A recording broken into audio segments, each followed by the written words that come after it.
lift up my hands to the great I am,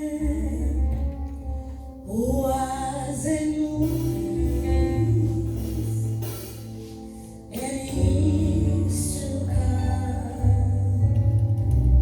I lift up my hands to the great I am, who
bazalwane ngito khulumisa sihloko sami kulo 10 minutes leniketwe yona.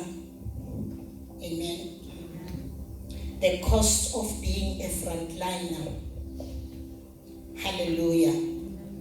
The cost of being a frontliner. Hallelujah. Weqala nje umuntu angathanda ukubonga kuNkulunkulu ukuthi akhona kusithemba kulesitukulwane lesikiso ukuthi besingakhona kuseva kulesitukulwane lesi. Umusa kithi ukuthi uNkulunkulu bengangasithemba ngalesitukulwane ukuthi besingakhona kuseva. Siyambonga kakhulu uNkulunkulu ngalakufakile kithi ukuthi wathi ukuthi kunesikhathi lesinjengalesi lapho khona mntawufanele ukuthi sikhokhe lesinabo sikunikele lesitukulwane futhi lokhu lesinabo akusiko ngathi akusuko kwethu but balesitukulwane futhi kude la sahamba sakucela khona noma safundziswa ngabo but uNkulunkulu wathi nakasidalako nakasibeke emhlabeni wathi ukuthi kutawufika isikhathi lesinjengalesi lapho khona thina kutawufanele sikhiphe that which we have kulesitukulwane. Hallelujah. Siyabonga kakhulu uNkulunkulu. Hallelujah. So kulesihloko sami lengiyokhuluma ngaso, the cost of being a frontliner. I'm sorry ukuthi it's not something lemnanzi. It's not something lechazanako. It's not something lengakunikete ma-goosebumps. Hallelujah. But kuyinto lematima as a frontliner lekufanele ukuthi udluliswe kiko. Futhi awundluli angikude indlela yokuthi ungabypassa lokho. Hallelujah. Every frontliner kufanele ukuthi indluliswe lapho. Hallelujah. But lengaqala ngisho ukuthi ngicela kungasabisi eviewer ekhaya ukuthi asabuka lesihloko bese siyamsabisa. Hallelujah. In everything on every season esihanjiswa kiyo suke uNkulunkulu asiniketile the grace upon our lives. Hallelujah. So ngithanda ukuqala nganako uNkulunkulu langifundisa ngako kulamalanga ukuthi it's not about you. Noma lesikhathi ungakhanza ukuthi bathinteni ngawe as a frontliner, it is not about you. Hallelujah. Glory to Jesus. Noma kungabe ngibani lokile wakhuluma wase wajaba ukuthi ngibani lobo somthembile naye ukhulumela ukuthide, but I want to tell you ukuthi it's not about you. Hallelujah. It's about lokho lokubambile uNkulunkulu akunikete kona. So uma uNkulunkulu angasisita as frontliners to grow sathi ukuthi noma ngaba it is not about you. It is about the position and it will never be about you. Hallelujah. So and understand in whatsoever pain you are going through, it's not about you. Don't take it too personal. Hallelujah. Prove a point. As a frontliner, God has not called us to prove a point to people. God has not called us let us but God has called us. Hallelujah. Looking unto him as the finisher, as the author and the finisher of our faith. Hallelujah. Glory to Jesus. So I want to stress this point to a frontliner because it's not about you. Hallelujah. Hallelujah. Understand glory to Jesus. To a frontliner, you must understand spiritual warfare as you do the work of God. Hallelujah. The enemy is as you are pushing the agenda of the Father. Glory to Jesus. You must know there are challenges. Hallelujah. But you must understand spiritual warfare as you are doing God's work. Hallelujah. Glory to Jesus. As a frontliner, you will go through pain, you will go through loneliness. Hallelujah. You will go through rejection, you will go through whatsoever. Hallelujah. But you must understand there is a grace of God upon your life. Glory to Jesus. It is not about you, it is about the position you have occupied. Hallelujah. A lot of people potential but occupy because to occupy it is something else. But to occupy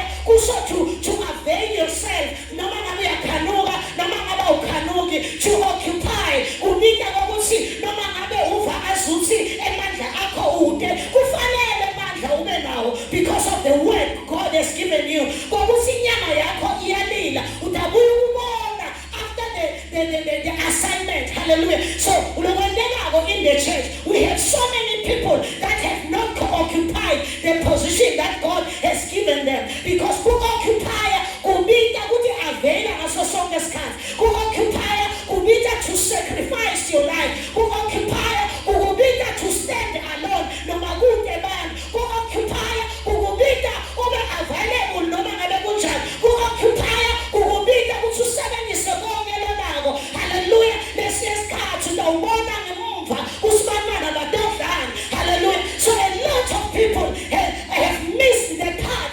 Who occupier, because who occupier is costly. Glory to Jesus. Hallelujah. So I want to say as a frontliner, go get up. Hallelujah. Umahaya kona usingizama balekela the pain. Hallelujah. Pain is part of the game. Pain is part of the deal as you are doing ministry. Hallelujah. Lokunye ngafuna ukusho when you read the book of 1 Samuel chapter 30, sithola iBhayibheli lapho khona kuthiwa Saul waya embini nebantwana bakhe, and iBhayibheli lithi impi yashisa ngakuSaul. Hallelujah. Leni Saul was a frontliner. Impi ngaso sonke isikhathi ufrontliner itawushisa. Hallelujah. Glory to Jesus. So ungaqali ufune ukubuka makhelwane ngokuthi yini ngathi kuye kungcono, but you must know as a frontliner ngokuthi impi itawushisa ngakuwe. Glory to Jesus. But you must focus on him who has called you. Glory to Jesus. iBhayibheli lithi yashisa impi ngakuSaul. Hallelujah. And iBhayibheli lithi bagcine bangamtholi, but lokwendeka lapho bathola abantu abakhe. As a frontliner, you must know uNkulunkulu has set his angels around you in whatsoever that the enemy lakuthumela bona. Hallelujah. Fear not as a frontliner, but you must be brave and be courageous, because hallelujah, tingelosi kaNkulunkulu tikuhaqile imihla nemalanga. So iBhayibheli lithi yashisa impi ngakuSaul. I want to say to a frontliner, glory to Jesus, impi ngaso sonke isikhathi uwe itawushisa. Hallelujah. Lesinye isikhathi when the enemy ingakutholi wena as a frontliner, will try bantwana bakho, will try umyeni wakho, but you must stand strong. Hallelujah. As a frontliner, and know that the God who has called me will carry me through. Hallelujah. So it's as a frontliner, we must focus unto Jesus every day as we do ministry. May our focus be Jesus. Hallelujah. When you read the book of Joshua 1, maybe we can read that one. Joshua 1 verse 5.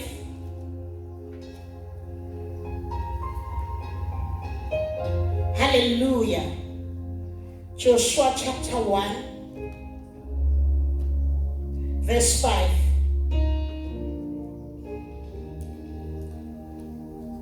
No man shall be able to stand before you all the days of your life. As I was with Moses, so I will be with you.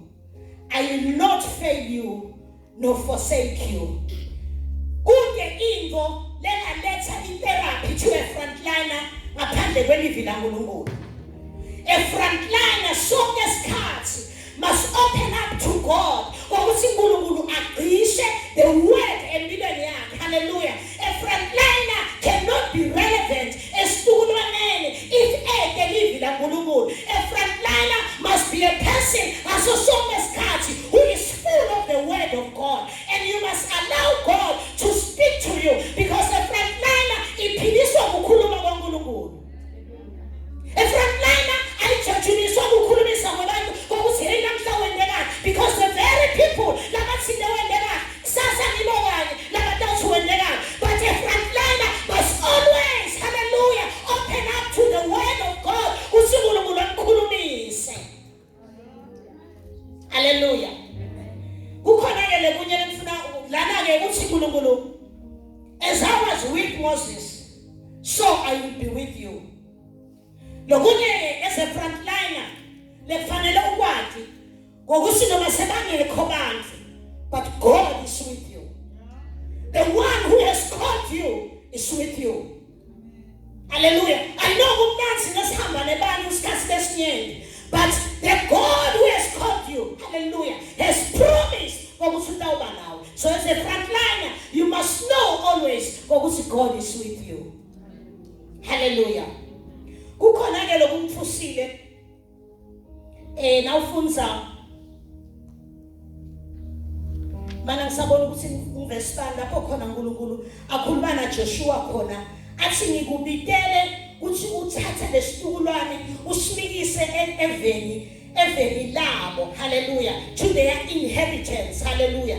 So uyayibona the responsibility ya the frontliner ngokuthi hallelujah lesitukulwane noma the people abamlandzelayo kukhona la kufanele abamixe khona. So a frontliner every day must be able to see ngokuthi khona la siya khona, despite of the challenges, despite of what you are facing, but as a frontliner you must be able to see ngokuthi khona la siya khona. When people bangaboni, a frontliner, hallelujah, must see, hallelujah, akunenzaba ukuthi kunama challenges kanjani, but a frontliner must be a person lobona ngokuthi khona la siya khona. And a frontliner has given, hallelujah, a responsibility to carry the people labakulandzelako ukuthi bayeveni labo. So uma the frontliner ke ingaboni ukuthi kuye waphi, hallelujah, the people labakulandzelako batawuba deprived. Hallelujah. The last thing ngicela ukukhuluma nganako lokhu ke kungikhalisile kakhulu when Holy Spirit administera kimi ngabo. Sonke isikhathi Jesu bekavamise ukusinakaphuma aphumele eceleni bekhona bekahamba nabo, bekangahambi na the 12 but khona bekahamba nabo.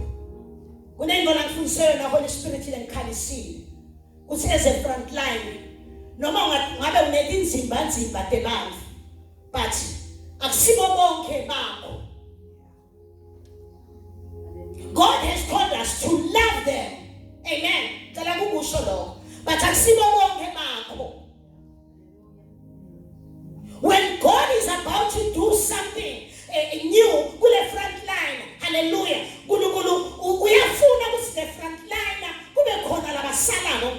If you are a frontliner, lengakhoni ukuhlukanisa tikhathi lokuthi laba ke sekufanele basale, hallelujah, you will miss the season of God, hallelujah. As a frontliner, you must know very well ngokuthi akusibo bonke lababitelwe wena, hallelujah. Labanye bafike kwesikhashana because badonqangalilada, labanye bafike ngetizathu letithile ngiyabekisa, but may God help you to recognize and discover your dream. Jesu sonke isikhathi nakakhuphukele entsabeni kunebantu labathathu bekangabashiyi. So as a frontliner noma ngabe kunenkumbulo angisona ukubeka ngalelo gama, but you must identify your dream. The people lotoki polisha your heart to them. The people lotokhona to minister to them. The people lotokhona ngokuthi uthule lule wena kubo akusibo bonke bantu.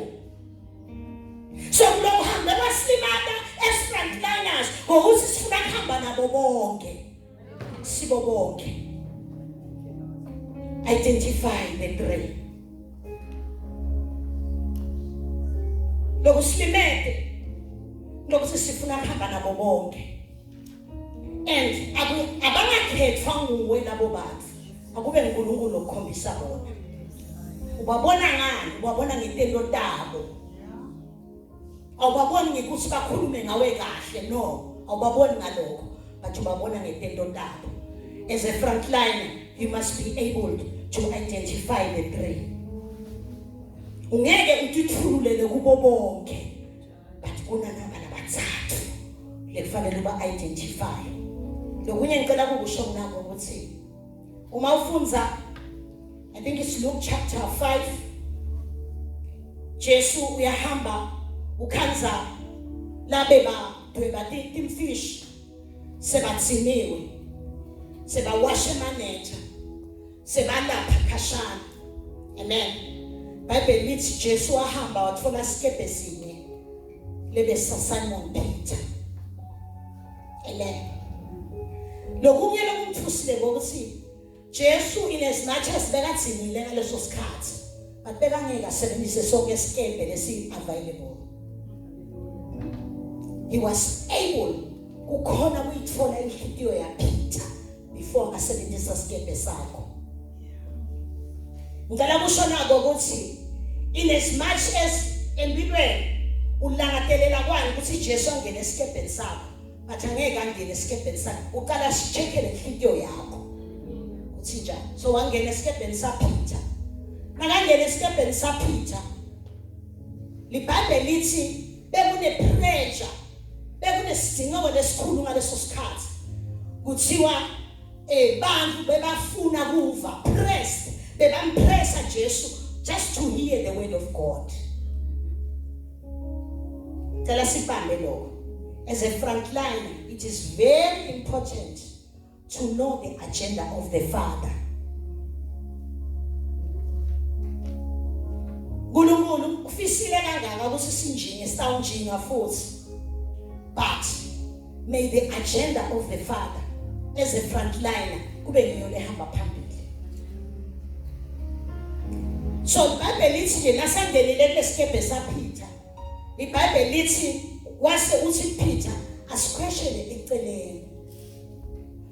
Uma a frontliner ingasi willing ukukhweshela kubantu, I'm afraid ukuthi kukhona la utawu yakho. Uthi kulabantu asikhweshele eceleni, uthi kuPeter asikhweshele eceleni. Amen. There is something I want to do, Peter, but ngeke ngikhone kukwenda ula ukhona khona. I want to speak to a frontliner this morning. There is something God la willing kuyenda, la fisile kuyenda, but move away from the people. There's just too much noise. There's just too much kukhuluma lokungenamsebenzi. Kunebumamarisha, the words they speak. Akwenda uve uya give up, awubone phambili. Uthi Jesu kuPeter, Peter, confident funa kuyenda ngesikebhe sakho, but move away from the people. As a frontliner, do not be too comfortable ngehlala kubantu. Kumbulana manye mavi uNkulunkulu la khulume kimi wathi I must move away from the people because mina ngifele umphongolo. Amen. Ufuna kusho ukuthi as a frontliner, if you are not willing to come out from the people, ngiva buhlungu ukuthi the people badokudonsele emuva. Ngeke ukhone to finish that which God lafuna ukuthi uqede because there's so much voices empilweni yakho. You must be willing to come out from the people. Uma ufunza the book of Genesis chapter 12. Genesis chapter 12 ngathi ngiyaqala kumuva kulamalanga. uNkulunkulu nakaqala kwenda something ku Abraham, uthi Abraham phuma evendakini. Phuma etihlotsheni. Lokwende ukuthi sadileyeka kuloko uNkulunkulu lafuna kwenda ngetimpilo tethu. Si more comfortable uma sihamba nabantu labanyenti. But God is calling us to come out from the people. Come out from the people. I know as a frontliner, God has given you so many ideas. But uthitela uyikhuluma le idea, wayikhuluma kubantu labasesiqunjini. Wayikhuluma kubantu lese bagivaphile kusukude imfishi la. Lese wayikhuluma kubantu lebangasaboni phambili. But I want to say, come out from those people. If you are not willing to come out from those people, ufuna ukutshela iqiniso kude la uyakhona. iBhayibheli lithi wathi Peter phuma. Sekaphumile Peter. Asimuva uNkulunkulu Jesu afeza sidingeko sa Peter there and there. As a frontline ufuna ukutshela nabo. Idingeko takho kude lomunye lo tawukhona kuhlangabetana nato ngaphandle kwaNkulunkulu. Don't focus on people. As a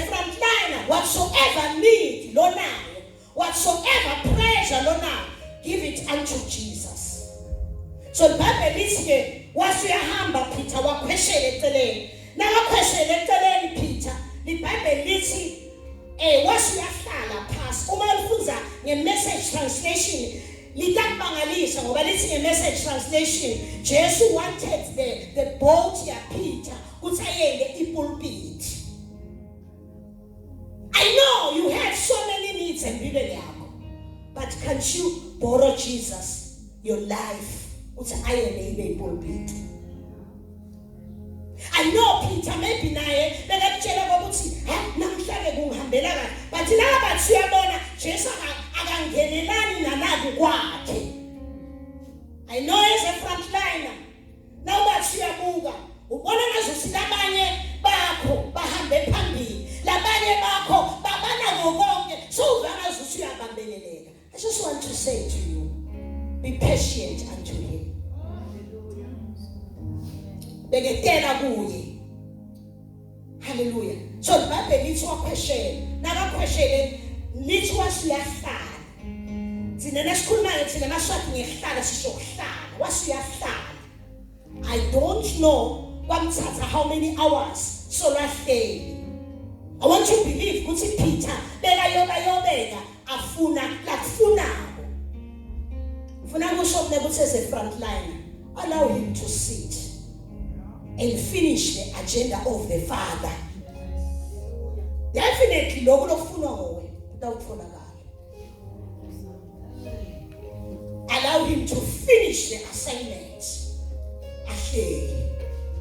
Because lokungena la kuwe ngicela ukunderstand ukuthi why angene kuwe ngoba ukuthi bantu bebafuna kuvalile. Ngicela bomfunza kahle lo verse 1. Hallelujah. As I am closing, I just want to speak to every frontliner. I don't know the pain you are going through, but allow me to speak a word of healing. It is because you are a frontliner.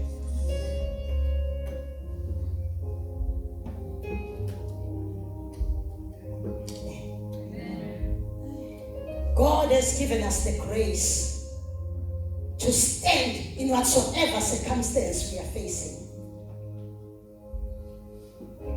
And ngicela siphumeni kule mentality yokuthi sawukhona kukwenda ngoba kunabo bani. No. God is faithful. Hallelujah. The one who has called you is faithful. The one who has called you is faithful. He will carry you through.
In the name of Jesus, you are a frontliner. All I can say today, you are a frontliner, chosen for such a time as this. And we appreciate God that He has trusted us. We are the frontliners of the time. Bazalwane, Piwi Mabuza, a child of God, a mother of two, a kingdom members. in the name of Jesus. And we thank God for this opportunity to come, sibe revived in God, just to be reminded the position God has placed us. It's not an easy one. And I thank God because I haven't said I am a nurse by profession. And the past few months, I was so grateful to God when He put me in that position where I could be called a frontliner. And I got so shaken at first, but as time went on, I could see that God was revealing something in my heart. I could see that God was trying to position me in a way that in the name of Jesus. What is a frontliner? I am not going to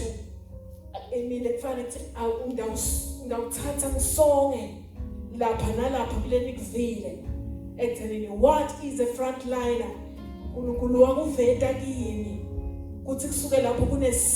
Between two parties.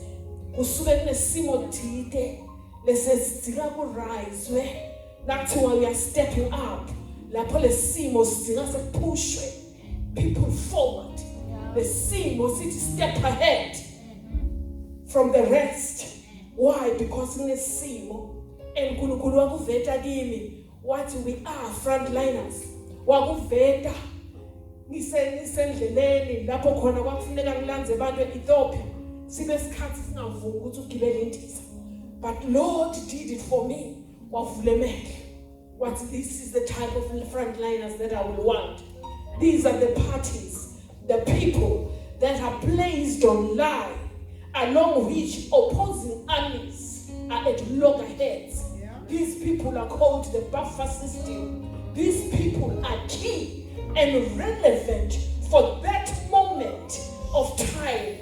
And these people are the trusted, they are equipped, and they are in readiness to answer at that moment.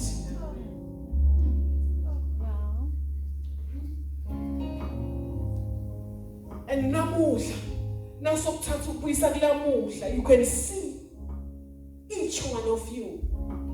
You are a frontliner. That place, that home, that community, that church, you can name it. Even today, He has trusted some frontliners for the world. Who knows you are one of them? For the world. Who knows you are one of them? But I want to raise a little bit of what happened in the past biblically.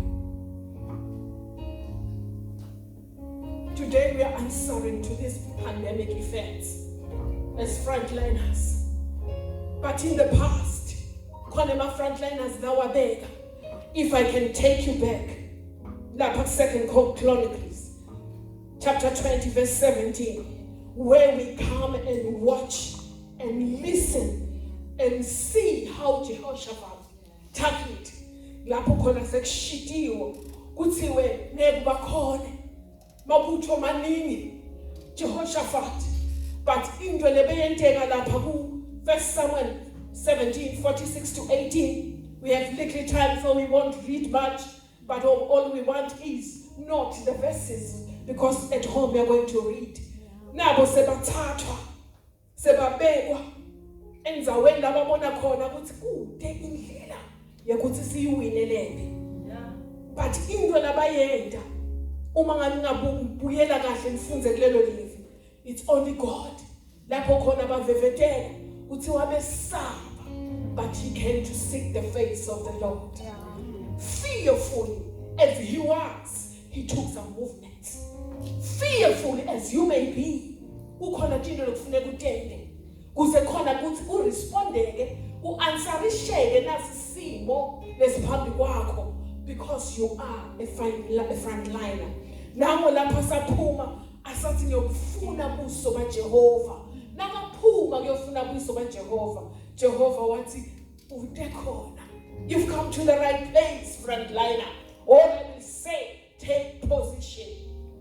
All I can tell you, take the position. He never said go and do A, B, C, D. No. Baba Muye, the leader, Jehoshaphat, as a leader, what's so feeling? Ebusweni kwaJehova kwangathi kwehla into, wisdom from above, discerning things from above, because I am in the presence of the Lord, because where the presence of the Lord there is direction. He was giving direction. Wapuma sathi, where are the singers? Where are the singers? Wabasababito, what to take your positions? Where the singers armed with the protective clothing. Not at all. The earthly world, mokwati utili amile. As healthcare workers amile. No puma uyohlola la sikhona khona. See, armed with everything that will protect us and protect the nation and protect even the one losathathelwe leso sifo. But kulo mchazako ngekwa Jehova uvela athi position yourself. Akafuna ukuningi kuwe. That's all I'm saying today. Position yourself enough. You have won that battle. Position yourself enough. Your victory is yours. Position yourself enough. The finishing is tremendous only if you position yourself. They had to position themselves. The army was behind. The praise singers, clothed with praises, they were just enough. They were just enough. Position yourself. Take your positions. Khona lenye lengufuna ukuvetela yona. Let's wisdom is better than strength. Wisdom is better than strength. Now ufunda lapha kuMshumayeli 9:14 verse 16. Mshumayeli 9:14 verse 16. Ngakufunzela leyo. Balekile ukuthi uyive kahle. Ithi bekunelidolobha lelincane lelanebantu labambalwa kuwo kwefika lenkulu inkosi lenemandla ite kuhlasela yalivimbetela yakhatakhiwo tekuhlasela lelidolobha kwakukhona indvodza lempofu kulelo dolobha leyayine kuhlakanipha kodwa ngoba nje nekuhlakanipha kwayo yalisinzisa kodwa ke ngalo kuhlakanipha kwayo yalisinzisa lelidolobha kodwa kwabade namunye lwakhumbula lutho lwaleyo ndvodza. La uvale ndzaba bazalwane kwakunesimo thide even inkosi yakhona yayixakekile but kwendekana that poor boy, that poor old man which had wisdom akuhambelani nokuthi wena uyawina ngoba unemandla netinto takaNkulunkulu ukufuna kulobo buthakathaka bakho. That's the only thing God wants. Uthi nasekuthite mina you are the frontliner ngufuna kulobo buthakathaka bakho. Stand out. Hayibo beningibani ubukhomba uzuthi make bani utayisotha lenkinga kulabo utayisotha lenkinga kulabantu labasha utayisotha kuleli bandla athi uNkulunkulu I spoke to you. You are my frontliner. I want to assure somebody who thinks he doesn't have it, what it takes, who thinks he's weak, who has all the weakness. She can point. People can point at you, but namuhla uthi uNkulunkulu you are the right person, because when you step out, I am ready to pour my things. I'm ready to do what it takes to move whatever that was an obstacle in your church, in your family, in your community. Sukuma frontliner, sukuma asiso ska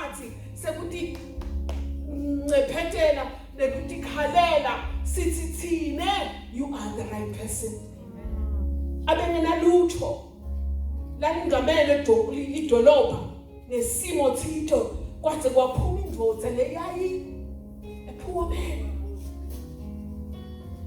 That means God is ready to use anything. And ngesikhathi nawubuka ke lokho kubhekane naleyo ndvodza nakathi mine nginobanika likhama. Imagine usuka kwendvodza lephuyile ifuna ligate iyokhuluma nenkosi. Ngaze ngakhumbula ama-4 lepers. The 4 lepers did the same. Now ababuka, they didn't have what it takes to go and face Assyrians. Labemenane nema-Samaritans. Imagine the boldness. Let's akuna lutho. I don't have what it takes. I am rejected, but I'm going to move. That's a frontliner spirit. You move even if it doesn't make sense. That's a frontliner spirit. You move even when there's nobody who can echo you. But you have to move because what? Greater is He that is inside you than the one of the world. These are the different people that I am revealing to you. Nokuthi, being a frontliner, it's not by might, not by power, but it's by the Spirit of the living God. It's by grace alone. So stand up. You are the rightful frontliner.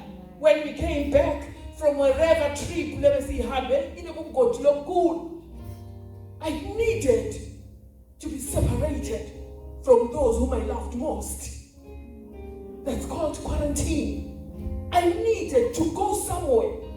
Why? Because I'm taking a position. Let's see, it's time for rescue. It's time for somebody to be rescued. Nakuleso state leyo, imagine naliphupho lakho lobonalo. Imagine anything that awukwenta uthi khanzume wedwa.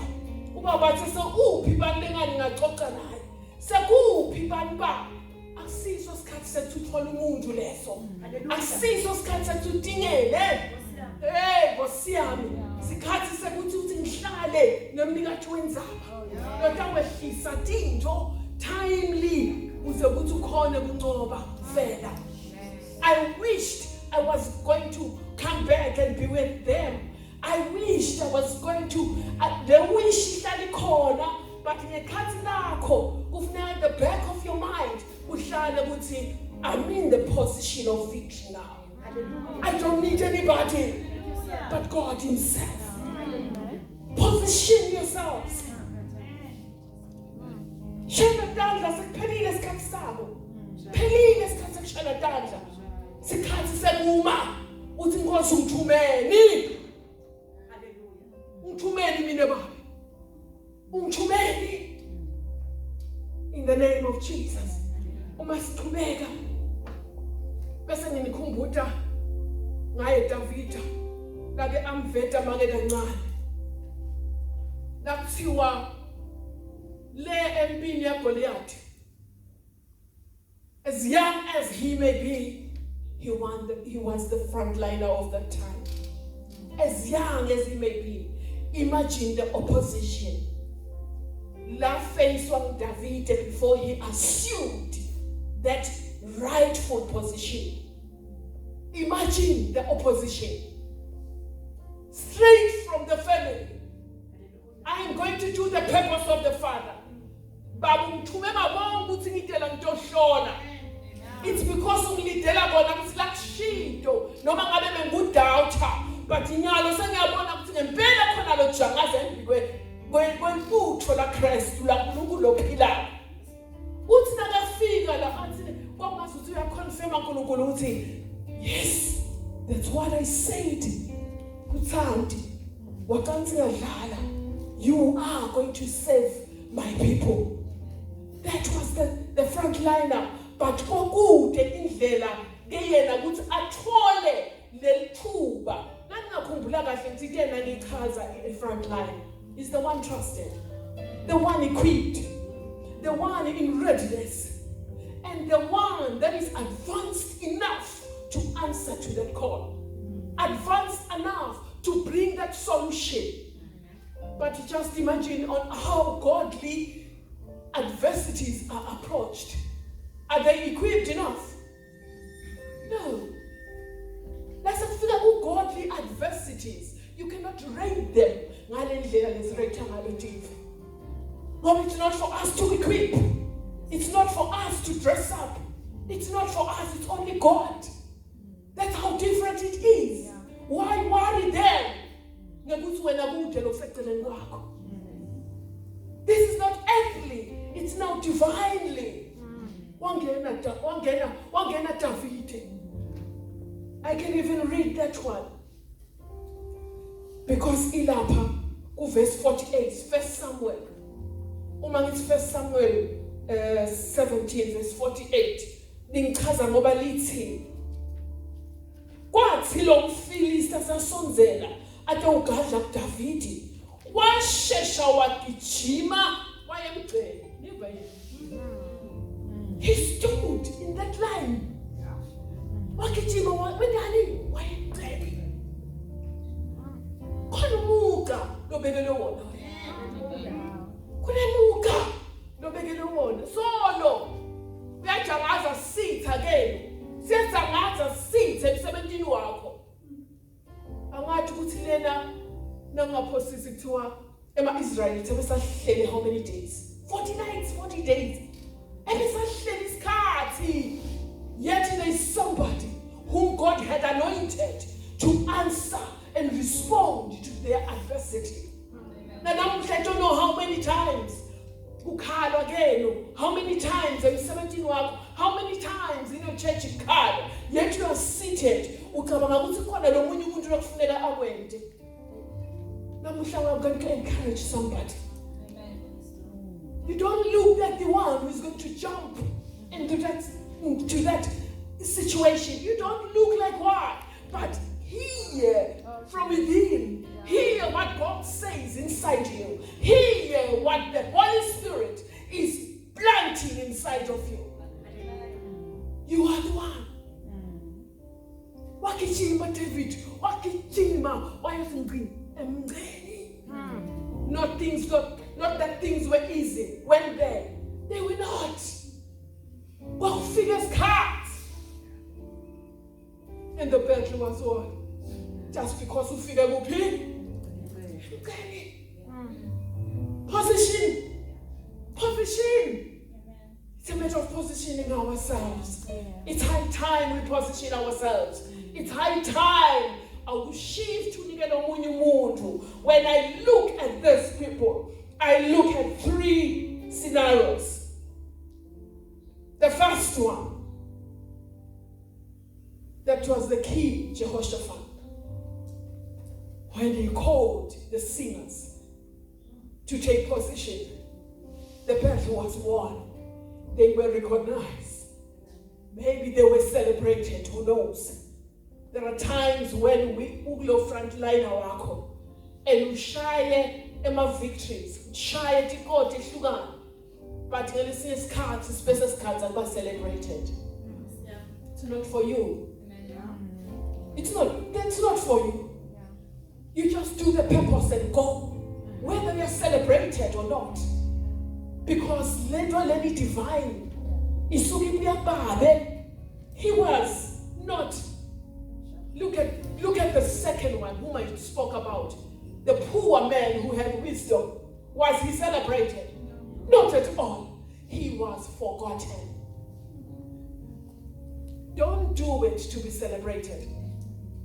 Don't. You are in the front line to serve and accomplish the purpose of God in your life. You are not in this front line for one to clap hands for you. Be careful. There are those who are going to be celebrated. Thank you, sir. That old man was not celebrated. He was not. I'm sure was a wafa. But let's go. Dikona tikhathi lapho khona uyawushaya leso score. Shaya ubone kuthula tsedu. But bese soba kulehlobo lomotikhaya.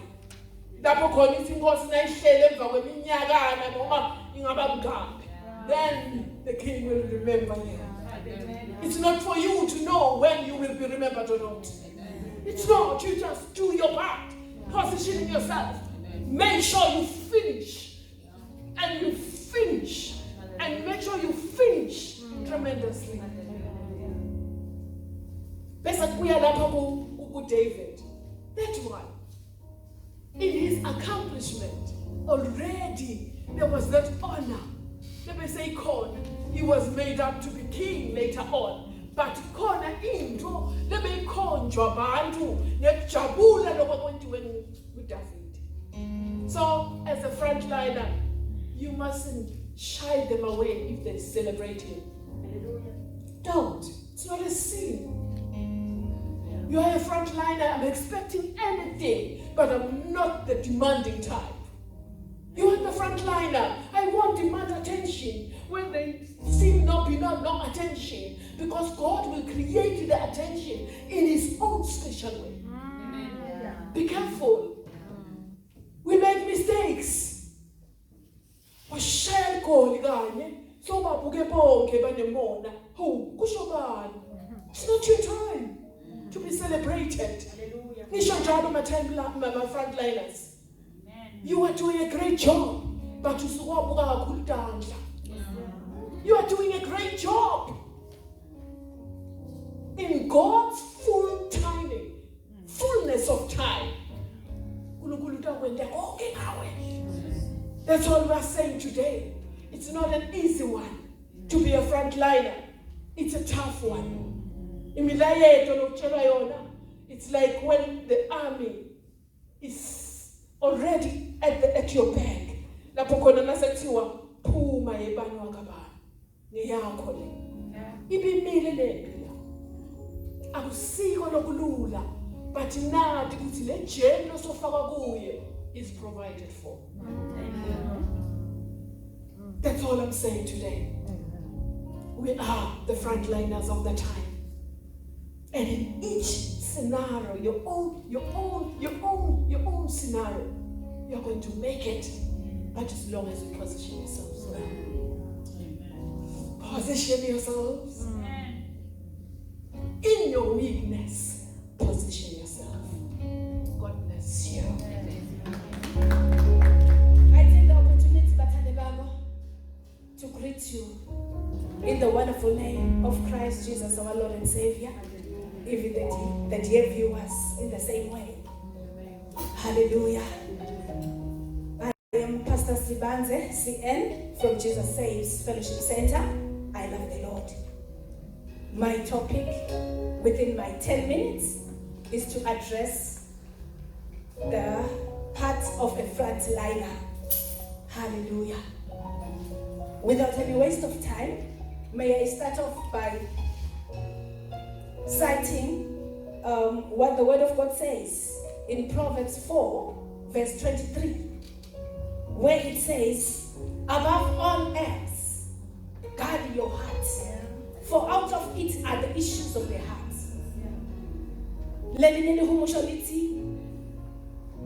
The heart is the wellspring of life. This implies, that whatever we may say, whatever service we may do, whatever ministry, it centers around the heart. Hallelujah.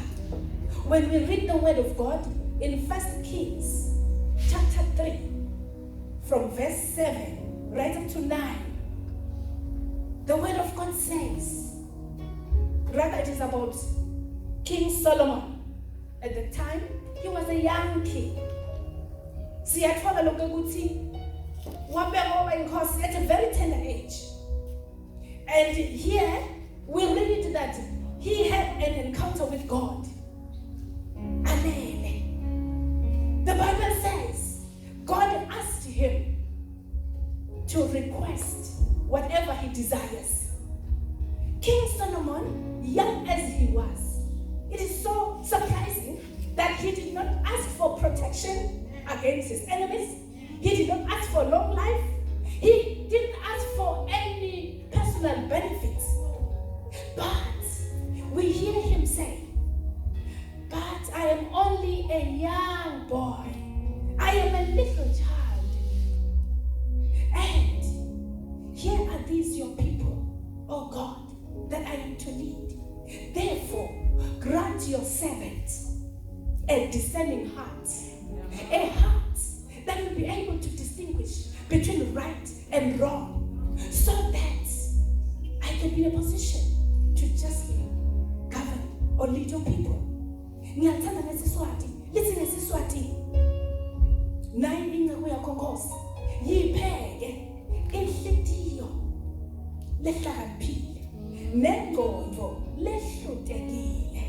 Idokwathi ngohola sebe sakho ngebuqotho yehlukanise lokubi nalokuhle. Hallelujah. Out of this, bazalwane, we can depict some few attributes of a heart of a frontliner. First of all, we note that there is this childlike spirit or heart. In other words, a heart of a child has to be in a heart of a frontliner. Hallelujah. You know, a child, bazalwane, doesn't do anything on his own and for his own. He doesn't depend on his own strength or ability or in his own wisdom. Hallelujah. Also, a child, bazalwane, we understand that a child can be hurt 10 times 10, whatever. But a child will quickly let go. Easily. No grudging, no bitterness. That is the heart of a child. Hallelujah. Also, bazalwane, we realize from this passage of scripture that there is this servanthood heart. The heart of a servant. A servant is humble. A servant works diligently. A servant esteems other people better than himself. Hallelujah. And we also realize here that such a one is someone who always knows that there has to be a direct connection with the Father if the heart is to be right, in order to clearly see and pursue the goal of Him who has called him. Hallelujah. And this kind of a leader, you know, when he says, "Here am I in the midst of your great people, so numerous to even number," I take it that this is a heart which is able to identify that there is a potential amongst these people. And because there is a potential, I have surely to lead justly for the people to grow up to be what they are supposed to be, as the other speaker has said. Hallelujah. But can I also say that such attributes really can also be clearly seen from our chief shepherd, Christ himself, our Lord and Savior.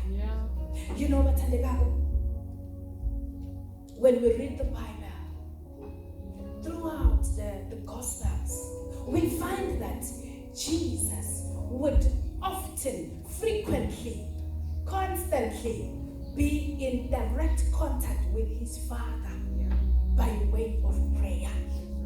And bazalwane, we are certain that that was all to ensure that he gets the heart of the Father and also to get the power from on high. Hallelujah. You know, bazalwane, the Bible says when you read Philippians chapter 2, I think when you start from verse 3 down to verse 8, the Bible says, "Do not do anything out of selfish ambition, but in everything consider other people better than yourself." Be humble. Have the attitude, have the mind that was in Christ, who humbled himself, though he had the nature of God, but making himself himself to be equal with God. Akakubonanga into yokubamba leyo. Hallelujah.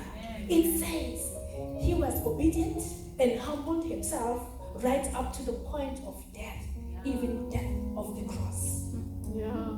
The Bible, it is so amazing when we look at the life of Christ. The word of God says, thus Jesus was forgiving. Hallelujah. He forgave all manner of people who found themselves on the wrong throughout, right until he was on the cross. We hear him say, when all sorts of evil was done on him, when his body was inflicted, he says, Father, forgive them, for they know not what they are doing. Hallelujah.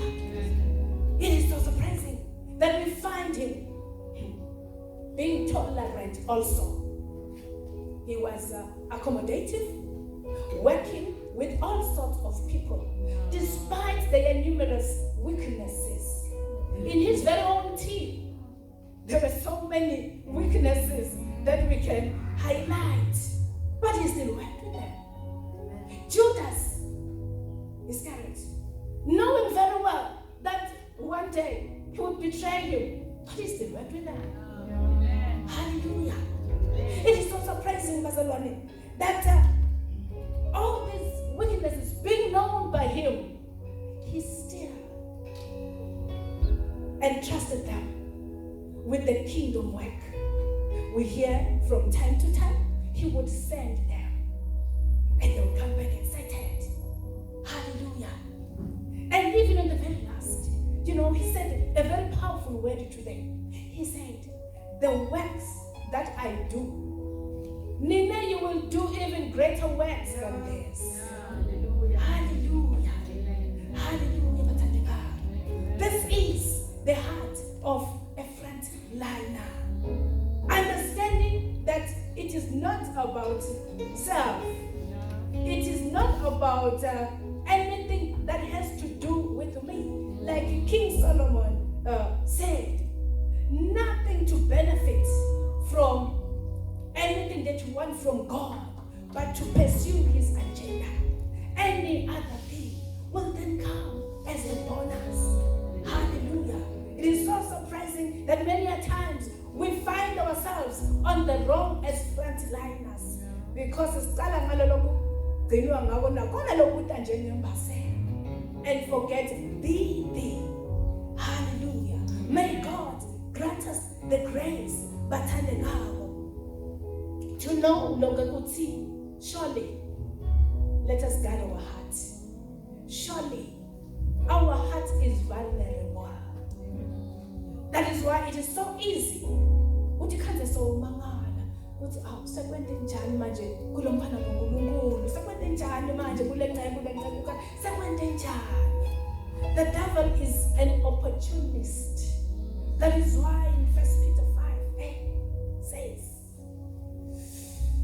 the devil uyahamba ufuna namuhla uyabhodla njengelibhubesi. Hallelujah. So we must be on the watch out bathandekako kuko konke lebesingafuna ukuvikela asivikele inhlitiyo tethu. Kwabetha inhlitiyo noma kwafa inhlitiyo kufe konke. Kufe even the vision lesingathi sigijima nayo. And once kwafa lokho, all else it's vanity of vanities. May I conclude, Batandekago, by saying, Batandekago, the word of God says, you can do all things.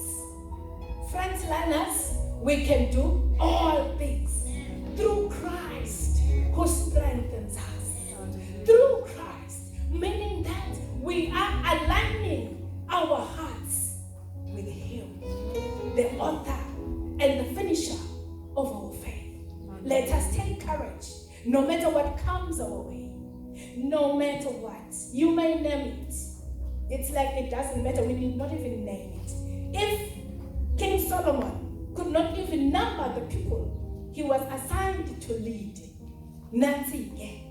Counting is not ours. That's not our portion. Ours is to pursue the agenda. May God bless you. Hallelujah. Hallelujah. Hallelujah. His presence is too much in this place. Hallelujah. Glory be to God. Greetings, saints, in the name of Jesus. Amen. My name is Pastor Kulegile Masibuko from Amazing Grace Church. I am a pastor, a marriage officer. I do premarital counseling, a mother of 3, and a banker by profession. Hallelujah. It is such an honor and a privilege to stand here today to share the word in this platform. More importantly, in this season where the enemy is trying by all means to stop the church. But children of God, I want to say, the enemy has not come to stop us. This season is not coming to stop us, but to propel us, to shift us into a position where God is doing a new thing. Glory be to God. The season is coming to shift us into a new position where God is doing a new thing. Hallelujah. Glory be to God. I sense, good even in this day, standing in one chord and in one place, in one accord and in one place. Hallelujah. Glory be to God. So ke siyambonga kakhulu uNkulunkulu bazalwane kuthi le season lena ingayi. Ngilana ke namhla bazalwane to tackle a topic that says finishing strong. Glory be to God. Under the theme, let's overcoming the challenges of a frontliner. Glory be to God. One of the challenges of a frontliner is to finish. One of the challenges of a frontliner is to finish. It is easy to start, but to finish is something else.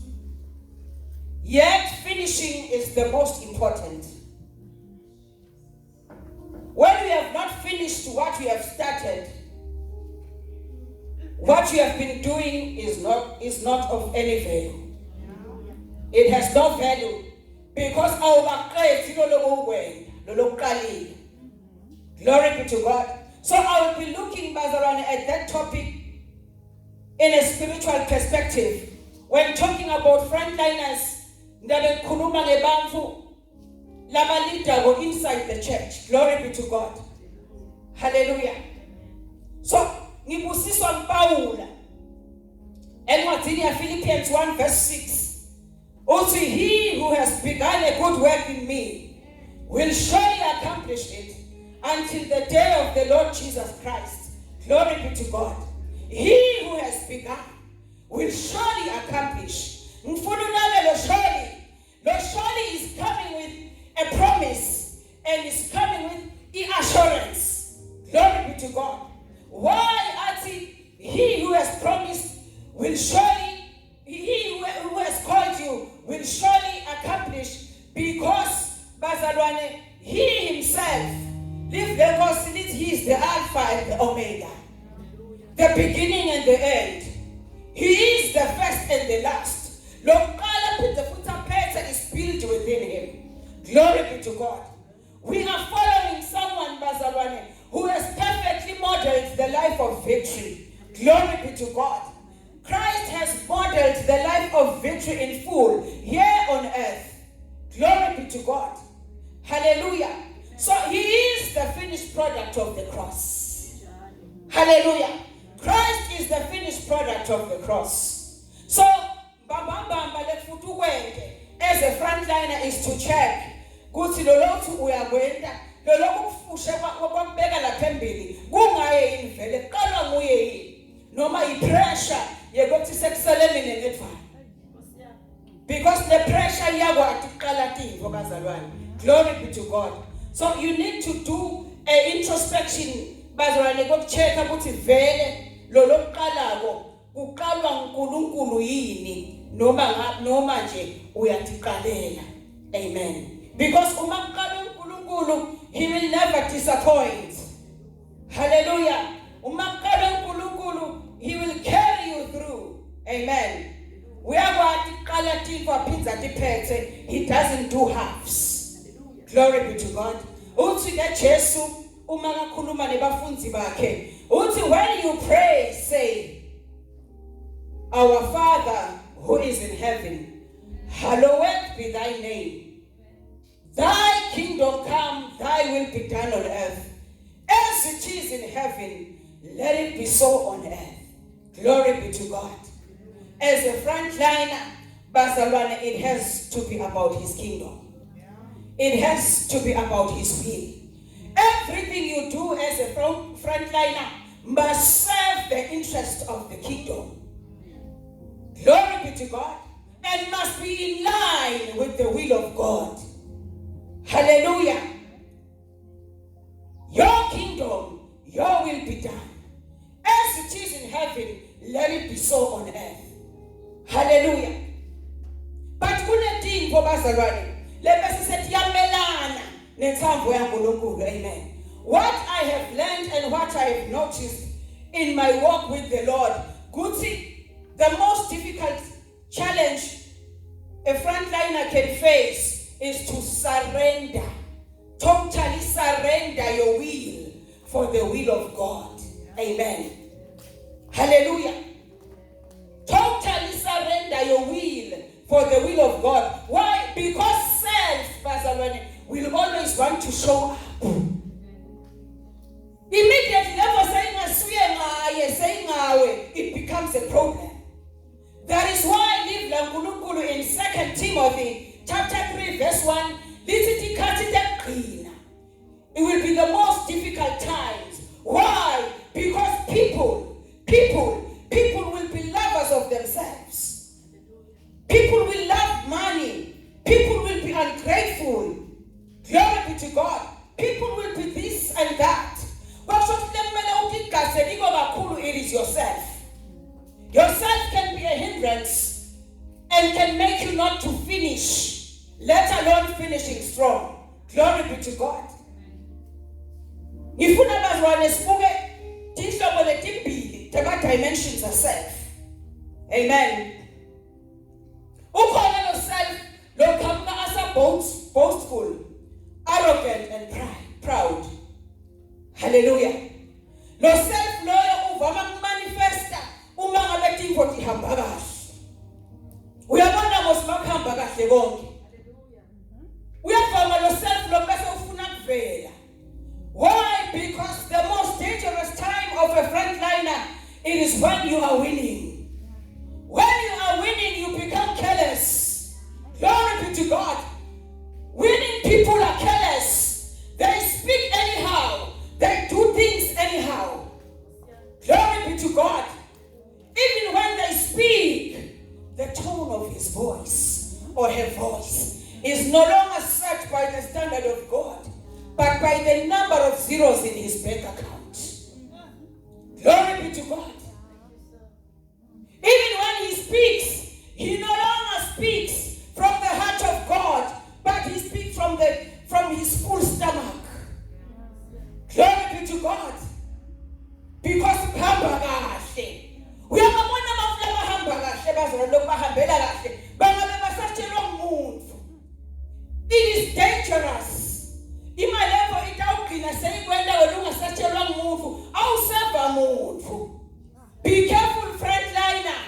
Kungabi nguwe wedwa losu right. Bayivela labanye ukuthi bathini in order to finish strong. Amen. Take advice. Uyabona bazalwane bakhona labantu besendisa basatsheleki.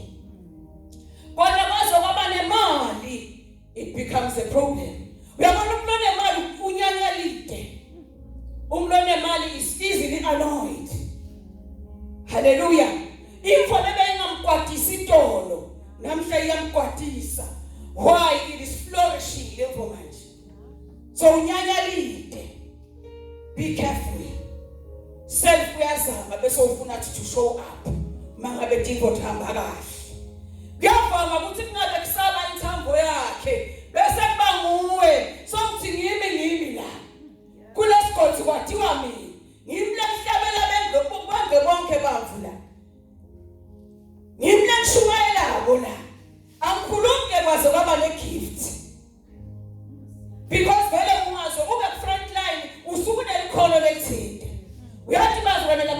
lasinikete wona uNkulunkulu are for the kingdom. Akasiwo ethu. Kuyiproblem mangabe sekutawuvela igift yakho kakhulu kunaNkulunkulu.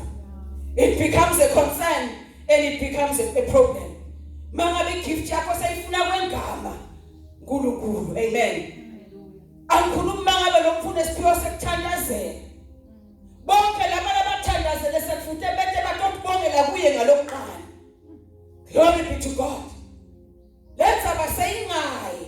Uve kahle ngisho ukuthi urong ukuthi bafu bangethe abantu acknowledge lo sebenzi weNkulunkulu ediphilweni dabo. But kukhona lokuthi vele besusethe ma standards. Glory be to God. Kuthi by grading 500. EPP tabang 200. HIV because sifo lesithe gaga sona stabang 5,000. Glory be to God. Lapho sayingabani manje? Sayingawe ngithi frontliner dedela intsavu yeNkulunkulu. The most dangerous thing a frontliner can face is to surrender your will for the will of God. Ayikho lebhlungu yebazalwane njengokuthi uve lokuthi lapho ufuna kuyenda ngale ndlela yakho athi uNkulunkulu lo ungayendi ngale ndlela le. Because you need to fight with your emotions. You need to fight with your feelings. The same scenario liyabona uJesu uma ka esiphambanweni wavakala sathi nevertheless not my will but let your will be done. Uyabona ukuthi kwasekune struggle thide la. Emotions, my feelings were taking over. Pain was taking over. Sorrow was taking over. And he quickly remembered what it is your will and it's your kingdom. It's not about me. Nevertheless, not my will, but let your will be done. Hallelujah. Because therefore I sale even until the end. Inkinga yama frontliners lamani bese lepo seyajika seyibake yakhe. Seyibenefita yena. Hallelujah. Lekunye ihlobo la self lengifuna sibuke. Nalo likhapha selimbethekelo la kahle. Uma ubuka lapha nawe ungaze ushayele tali. Limbethe iself pity. Glory be to God. Uyathanda kulilelwa lo mfulwana. Uyathanda ukuthi khoboza. Uyathanda futhi nekutibukela phansi. Kuyigodi bazalwane. I know ukuthi siyathanda elisiva kwangazi ukuthi ngibona kahle. Kanti letihlobo letibili talo self lona tigodi tonke. Because nekutibukela phansi kakhulu kungawenda ugethwe inthambo yaNkulunkulu. Glory be to God. Because God will speak something upon your life. As he enda nako. Uthathi take measure wena.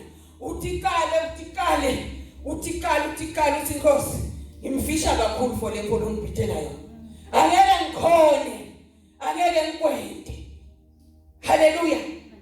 Yathi utibukela phansi. Ngalesinye isikhathi athi uNkulunkulu uyakhuluma kukhanze kusele ukuthi uve wangazi ukuthi kukhulu kakhulu la kukhuluma kokunawo. Amen. uNkulunkulu wethu bazalwane kudlule ngetimvo letinkulu. Musukushifta lokukhulunywa uNkulunkulu ukuthi kulungele bozimake bomake ba. Kulungele nabo babe bana awuthi nebesiyini nathi. Because the self leyo umbatha lo athi besibobani thina. Besiyini thina. Glory be to God. Be careful lo self lo angakubambelela. Ungabusafika la kumele ufike khona. Hallelujah. Self wekutililela.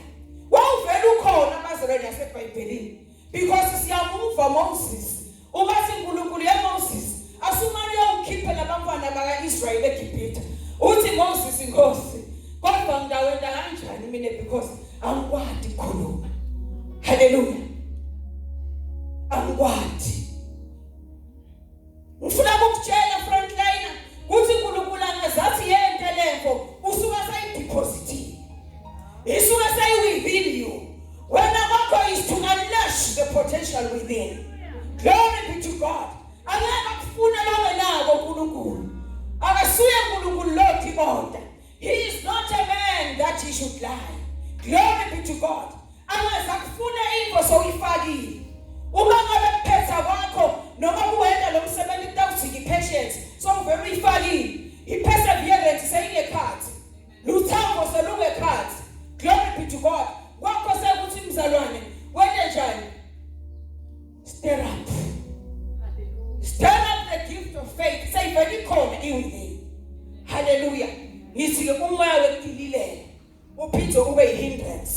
Kudililela kakhulu kungakwenta ungamva uNkulunkulu. Kungakwenta uyimise ithambo yaNkulunkulu. Futhi kudililela kakhulu kungakwenta ukuthi ungaphethi frontline. Glory be to God. Take confidence in God.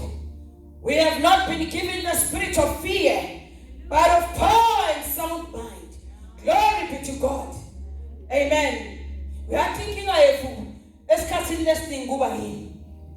Inkinga yethu kuyelibeka ukuthi kuze kube inthambo yaNkulunkulu siva kungazi ukuthi kufuna kube imvo letaba comfortable ibe kahle bese sesiba ngathi hayi no kungiko. But I just want to tell you, it doesn't have to look good. It doesn't have to be pretty for it to be the will of God. Glory be to God. In some way, sometimes will manifest in teary eyes. It will cause you to cry. Glory be to God. Hallelujah. Frontliner, get yourself a leader. Get someone who will lead you, who will encourage you, who will teach you. Hallelujah. Get someone.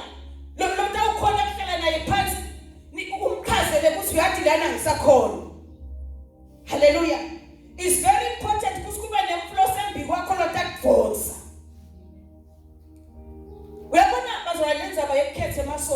it is very, very crucial.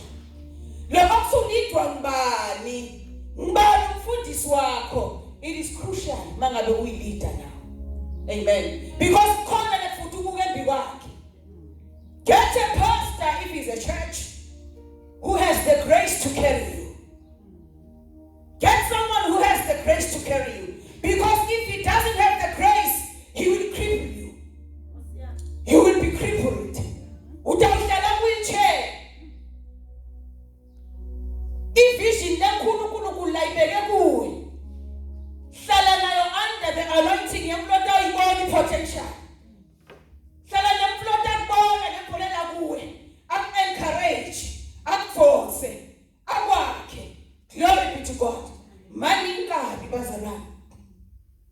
Ema visions laphelele 10. Hayi ngoba vele lo mzalwane bekanga kabidwa. Le frontline kumbe kuthi very weak yini cha. Ibulawa nangulo sembi kwakhe. Wonke acknowledge levo. As ambuka lo lambukalo, wambuka as a competitor. Not someone who has come to compliment him. Glory be to God. So it is very important, bazalwane, ukuthi uhlale nemuntu who will stretch you and who will identify the gift uNkulunkulu ayifake kuwe. Amen. Get yourself a leader. Get yourself a leader who has the grace to lead you. Amen. Lokunye lengifuna ukuthi usikunake. You have what it takes to handle the pressure that comes with your calling. You have what it takes. Amen. Storms, bazalwane, are part of the way. Glory be to God. Nishito ukuthi it doesn't have to be comfortable. Kuze kube inthambo yaNkulunkulu. Sikhathi lesiningi mase kushisa kakhulu, siyesibe ngazuthi akusasiyo. Amen. Ema challenges, emva kwema challenges. Uyathi mina sangisadi. Akusiwo onke ama challenges that has come to stop you. Some of the challenges has come to clear your way, has come to propel you, has come to push you into the next level. Actually, my challenges now when I swear amen. Because apite futa kukuke, abe exams, abe test F. You need to pass in order to get into the next class. In order to finish frontliner, understand of endleleni kutawa nani ne exam letawumela kuyibhala uyipass. Lama Jesus sibhalela passa asibhalela failure. And victory is guaranteed. because we are following someone. Lo yendile levo wayenda khona la mhlabeni kuthiwa bekambatha inyama.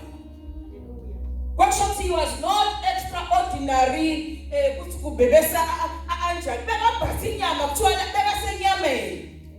Kwakwentelwa kona kutofundiswa mina nawe kuthi nathi noma ngabe sisenyameni we can do it. We can start and finish strong. Glory be to God.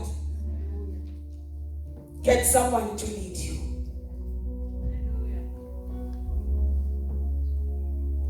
Lokunye bazalwane. Association. The power of association. Associate yourself with people who will celebrate you, who will cherish and celebrate you. Glory be to God. Not be around people who will be obsessed with what you are doing wrong. Amen. Not be around people who are obsessed with what you are doing wrong than what you are doing right. Hallelujah.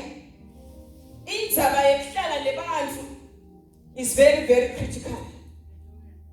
Labanje ngawe uma ngabe uyi front line. Glory be to God. Amen. Lokunye bazwayele kufuna ukuthi sikubuke sengiphetha. Let God have a final word in your life. Ayibe ngaNkulunkulu lemvo. John chapter 12 verse 49 uthi Jesu angethi lutho angikhulumi lutho ngingakathathi kubani. Konke lengikhuluma kona lengikwendako ngiva kubani ngithathisa kubani. Sikhathi lesiningi sithathisa kakhulu kubantu. Amen. Ungayithola iadvice but lingabi bese sekubangabo. Amen. Msuva ke bantu kakhulu but vali ngaNkulunkulu. Because the more uvale bantu kakhulu you will be discouraged ngalenye la ngaNkulunkulu basakhuluma etinto letinkulu bathi laba ngeke uzukhone wena uthi uve kahle uNkulunkulu. So then is let God's word be final over your life. Amen. Let it be about him bazalwane. And nale mfethu sifuna ukuthandwa abantu ma frontliners. It is demonic. Ngicela ukubheka kanjani. Lokufuna ukuthandwa abantu. Amen. Uyathi umfundisi wami bathi ngeke baze bakuthanze bonke ngoba usiyimali. Imali lethandwa ngabo bonke abantu. Glory be to God. Yena Jesu lesimlanzelako bakuthanza bonke ibantu. Uqala ngawe ukuthi ungathandwa abantu. However, silisema teenagers siba ne pressure yokufuna ukumukeleka as a frontliner. Amen. Yokufuna ukuthandwa as a frontliner. Glory be to God. Izilite leyo pressure uma ngabe uphokelele kuphetha. Leyo kufuna ukuthandwa nekwemukelwa abantu.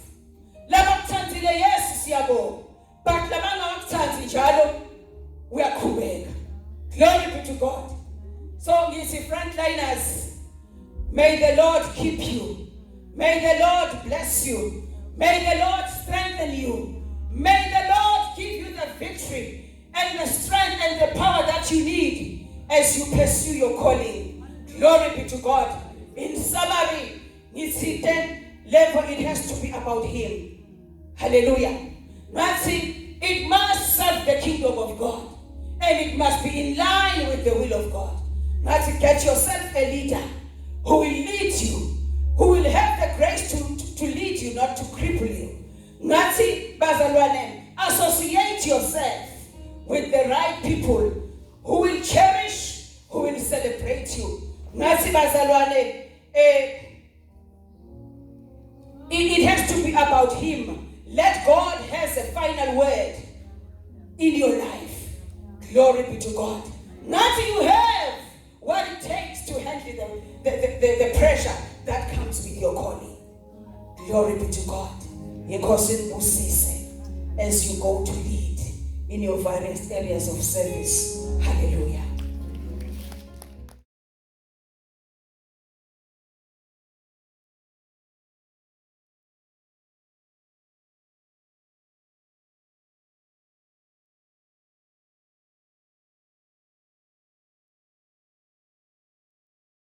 Blessed be the name of the Lord. Hallelujah.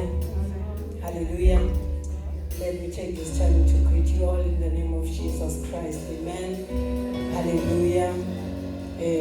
Siyabingelela my frontliners. Amen. Hallelujah. We thank God for such an opportunity. Amen. To be alive in such a time as this. Amen. Hallelujah. Amen. From Let His Voice Be Heard Ministries. Hallelujah. Blessed be the name of the Lord. We thank God, bazalwane, for kusifikisa isikhathi lesifana nalesi where uNkulunkulu asikhiphela konke la ngiko nalafuna futhi thina sibe ngiko. Sihle kakhulu ke lesikhathi. Hallelujah. Asikake saba kanje. Amen. La wena uNkulunkulu kusimangalisa kakhulu. Ungathi nje lesitukulwane usethembe uNkulunkulu ngako konke. Hallelujah. Ngiko ke lamuhla emhlabeni kuthiwa kune ipandemic lekhona, but in the house of God kunalonye lohambo lesilibonako lolondekako in the house of God. Hallelujah. Sifikiswe esikhathini sekumqonza ngisho David sebakhulumile ngaye kanye libomake la. Siyambona David ukuthi konke lebekade asibhalela bona in the book of the Psalm, it was not emavesi, but it was the walk with God. And asaluthatha lolu hambo David sibona umuntu le konke nje lakubukako. David bekangafika lapha abuke nangemanje lesokhuluma ngaNkulunkulu. Abethi makasuphumela ngaphandle nje umnyango wathi uyabuka abone uNkulunkulu. Blessed be the name of the Lord. Sifikiswe lesikhathini esinjalo where our eyes are being opened ngalenye indlela. Hallelujah. When the Bible says let your eyes be flooded with light. Hallelujah. When someone's eyes are flooded with light, you cannot see anything else, but you can only see the light. Blessed be the name of the Lord. Siyakhuluma ngobalivesi lelimnanzi kakhulu, but siyakuva nyalo ukuthi indeed our inner man, our eyes in our hearts are being flooded with light. Hallelujah.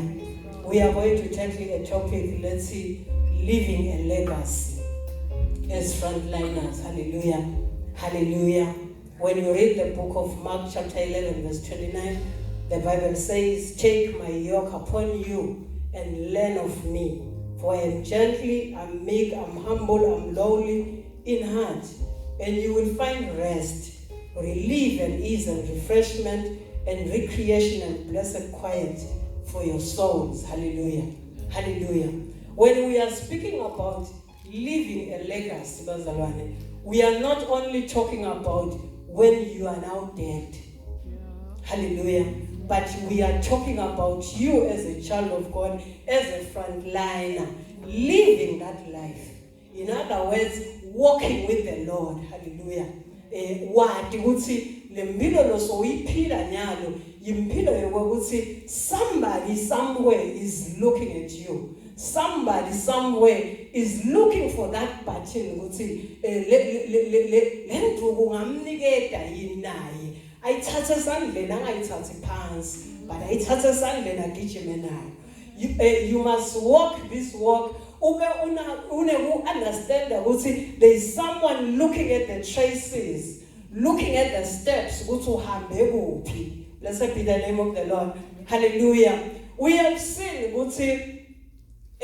as we walk with the Lord, as a pele, lesikhathi whereby kutoba nema steps la ngabonakali kahle ukuthi kuhanjwe phi kuze kufikwe lapha. Amen. It is sure ukuthi kumnanzi kuba sedolobheni. Hallelujah. Kumnanzi kubona idolobha. Hallelujah. Kumnanzi kulangatelela idolobha. But ungakefika edolobheni, there is a journey. Hallelujah.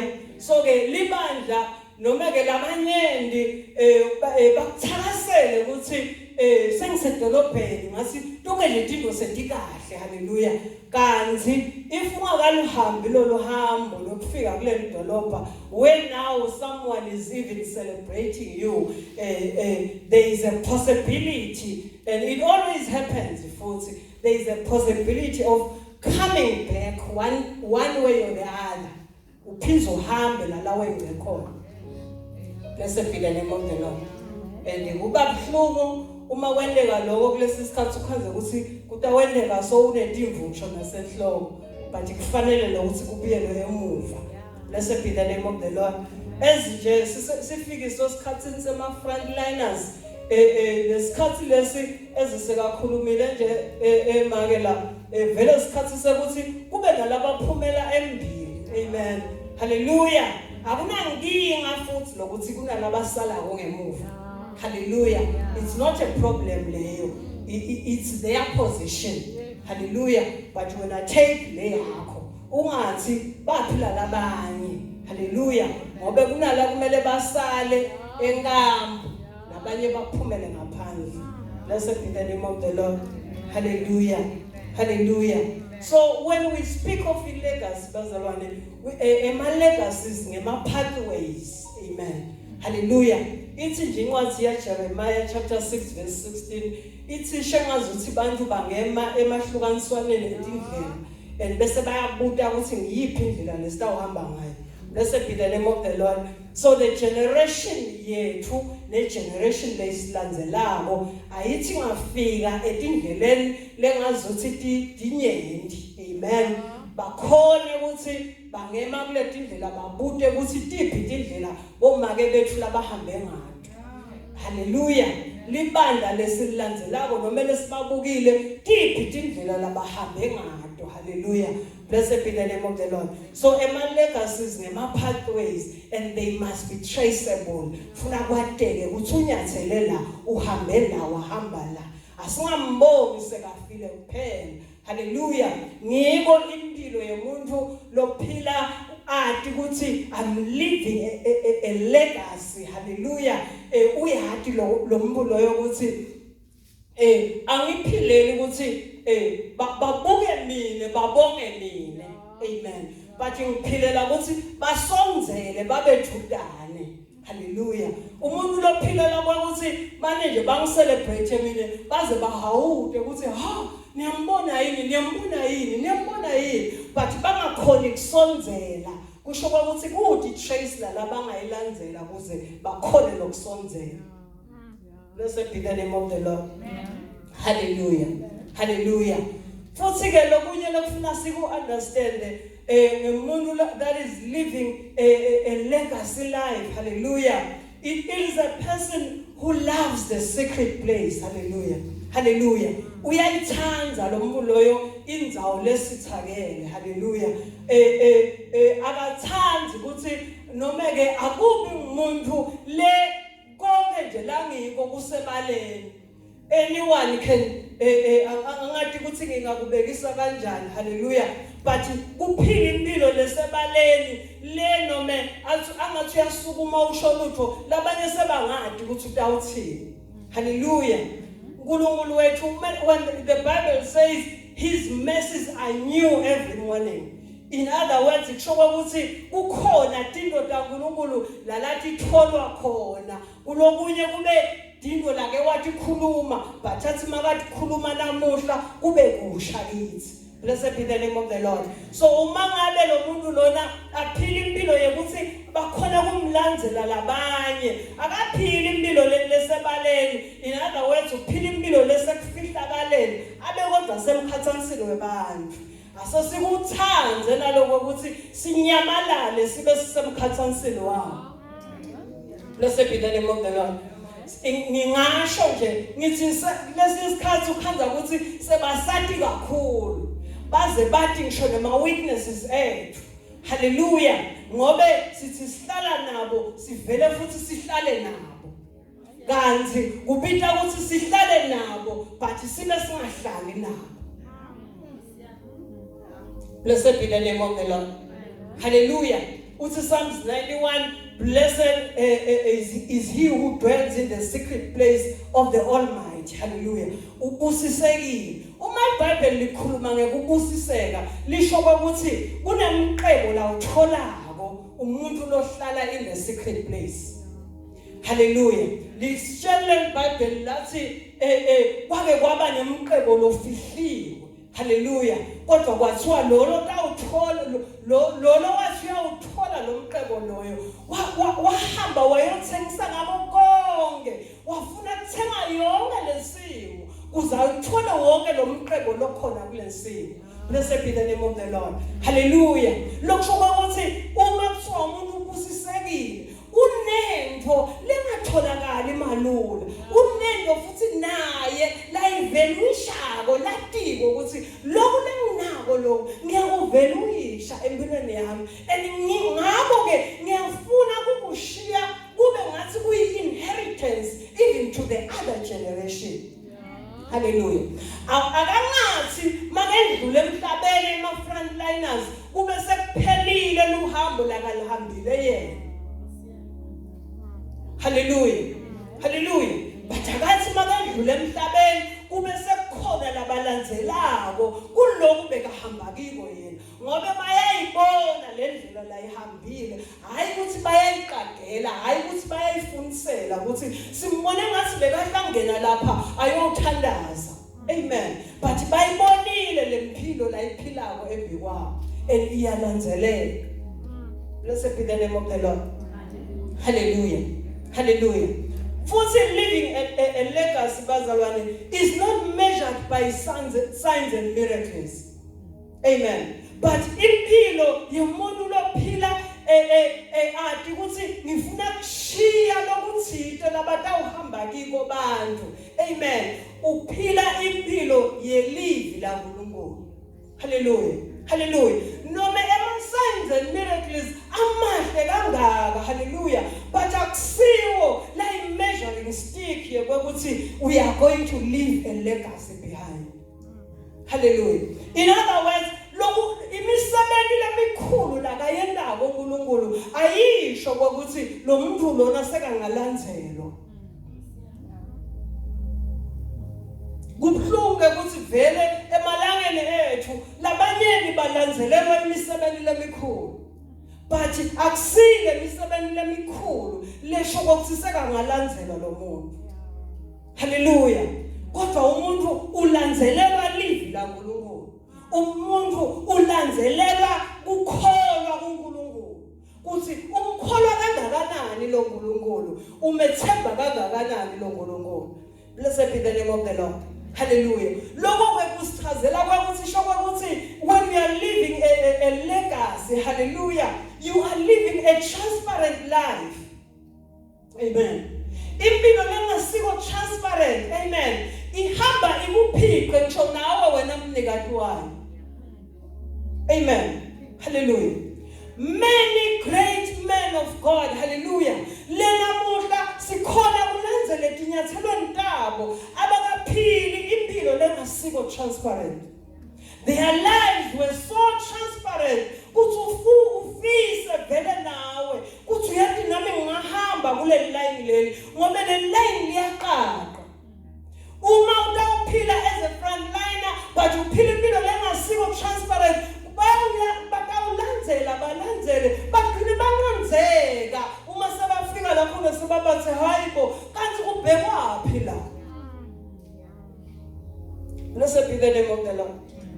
Hallelujah. In other words, makuthiwa lempilo i-transparent kusho ukuthi akusiyo ngingabekisa ngithi akusiyo ngisho nempilo yakuma-social media. There is so much a coating of life kuma-social medias. Amen. Lokunye hayi nakuma-social media but ukhanya ukuthi nje lempilo yalo mzalwane i-coated, igqokisiwe. Hallelujah. Kanti uma siphila impilo yokuthi ulandzelwe ngilabanye ufuna ibe original lempilo. Blessed be the name of the Lord.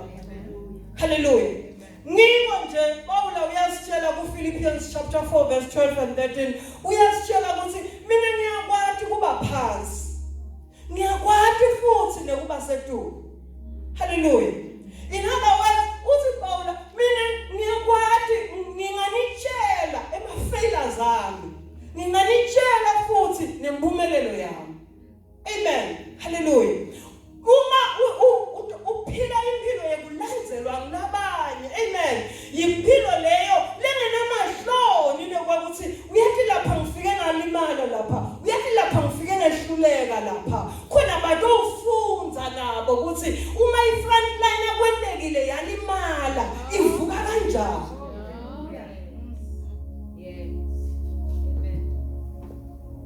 ngiko nje athi uNkulunkulu afakazela Davide athi lona ngumuntu wenhlitiyo yakhe wena-ke mawungema lapho besuthi hawusho ngani uNkulunkulu ukuthi Davide ngumuntu wenhlitiyo yakhe lo muntu loke watholakala anemkalo omunye umuntu amen haleluya but lokho ukuthi Davide bekangilona hlobo lokuthi noma ngabe ngiwekuphi but ngiyathi mina ukuthi ngikuphi la ngiyakhona kuneline lengilidwebako engilifuna lilandzeleke leli line everyone must be able to fall uphansi usetulu usemkhathini everyone must be able to fall awuphele nalomkhuba wokuthi uma uyi-front liner ezisekashinto njemake she is a nurse amen hallelujah uma alapha esibhedlela as a front liner lenesi akathi mina ngimthinzi lo gogo lo mina ngimthinzi lo mkhulu lona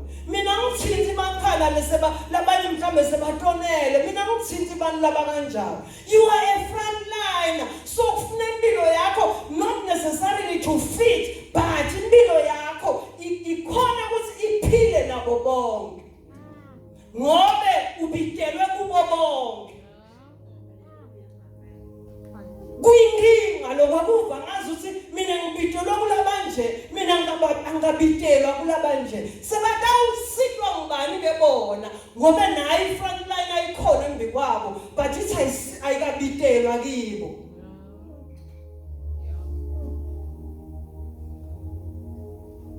hallelujah living a legacy means taking a journey of no return lapha bazalwane uyatingcumela lo muntu enhlitweni yakhe ukuthi uyabona lolu hambo lesengiluthethe naNkulunkulu luhambo lolungabuyele emuva haleluya haleluya so ke uma kuluhambo ke lolungayi emuva kusho ukuthi luhambo lolubita ukuthi utithobe vele ngoba titawuba khona timo letitawenda ukuthi uve ngazi ukuthi ngathi kuyabuyeleka emuva hallelujah but it is a journey of no return ngoba mawujika kumele ukuthi phela kufuna kube khona labajikako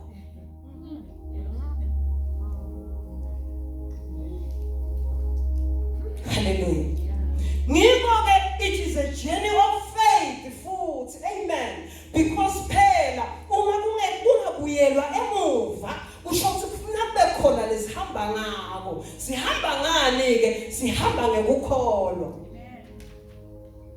amen kube besihambela thine uma sekubita kubuyela emuva besitawubuyela emuva but kumele sihambe ngekukholwa khona singakawukhona kubuyela emuva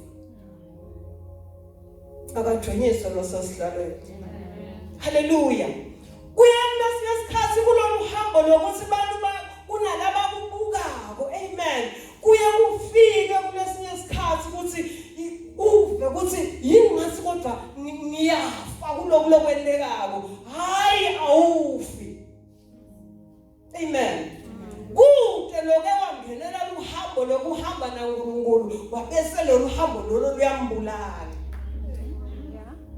angeke kube khona lofana enuma ngabe kuke kwaba khona bufakazi lokuthi vele sitawuwelela lengesheya sonke kusho ukuthi solo nalamuhla inkosi sigadzile lapha ngesheya ukuthi sewelele khona we are not going to be only celebrated uma sekubekwe amabhokisi ethu ukuthi sesendlulile emhlabeni we must be celebrated sikhona siphile emhlabeni kushiwo ukuthi ngiyamlandzela lo and labalandzelako bangajikiswa nguwe. Because the journey was very clear. Amen. Hallelujah. So mangabe kuyendeka khona lo jikako akajikiswe ukuthi kukhona nje lokubese kuyamgila but akakajikiswa nguwe. Ngiko ke sithi lo muntu noma le frontliner lena ayihlale kusithekele. Asingathandi bazalwane uhlala sisebaleni. La khona ungashaywa noma ngayini khona. Kunaletinye timo letisitholile not because of the will of the Father. Hallelujah. Living a legacy sengcina bazalwane, it means you are not ashamed of the gospel. Uma iBhayibheli ku Romans 1:16 likhuluma ngekuthi for I am not ashamed of the gospel. Amen. Hallelujah. Lapha nje Paul bekangathi khulumeli yena as being not ashamed, but bekachaza ukuthi vele the gospel alisiyo ishame kulabakholwayo. But likulima kulabangakholwa. Amen. Thina silithatha linjengoba lithi ukuthi uyena lo verse 16 ukuthi to us it is the power of God unto salvation. Amen. So when you are living a legacy, you know what I'm not ashamed. Amen. No, me bangaba ashamed labanye bevela abanye ngathi kuyabahlaza. No, mlokuthi kubo alisilo emandla livangene. Kimi lingemandla kaNkulunkulu. Blessed be the name of the Lord. Hallelujah. Genesis chapter number 28, liBhayibheli lisitshela ngaJacob when aphuma ekhaya sekayohlala kamalume wakhe. We know what the story ukuthi kwendekani lapho. Amen. But along the way simkhanza Jacob sekalele uqamela etikwelitshe uyalala sekubonakala tingelozi tehla tenyuka. Hallelujah. Makavuka ekseni uyasho ukuthi indeed this is lena yindzawo yaNkulunkulu. Amen. Hallelujah. Hallelujah. Uze lendzawo uyayiguqula ngisho libito layo. Amen. Sekuthiwa lena yiBethel. So bekathatha luhambo Jacob. Amen. Hallelujah. Luhambo bekumele ukuthi silubone ukuthi uhambephi. So ke makafika kule ndzawo lena yaseUzi. Amen. Hallelujah. Makafika khona nje afika lala khona qamela vele kwakumele ukuthi ibe khona imakhe ukuthi ufikile lapha Jacob. Amen.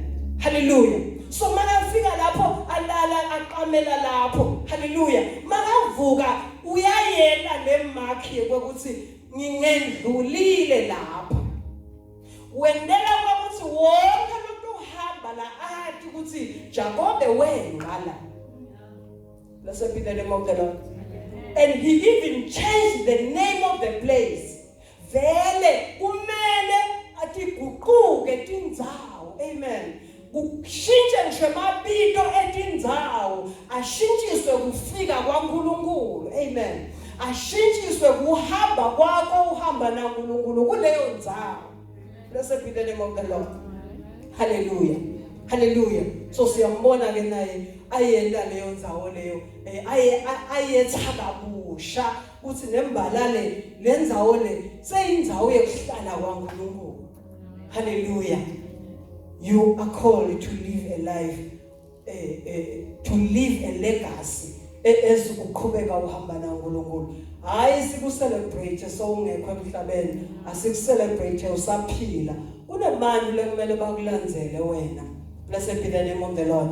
Kuthi frontliner lengalandzelwa. Hallelujah. Kuthi frontliner lehamba yodwa nje yona.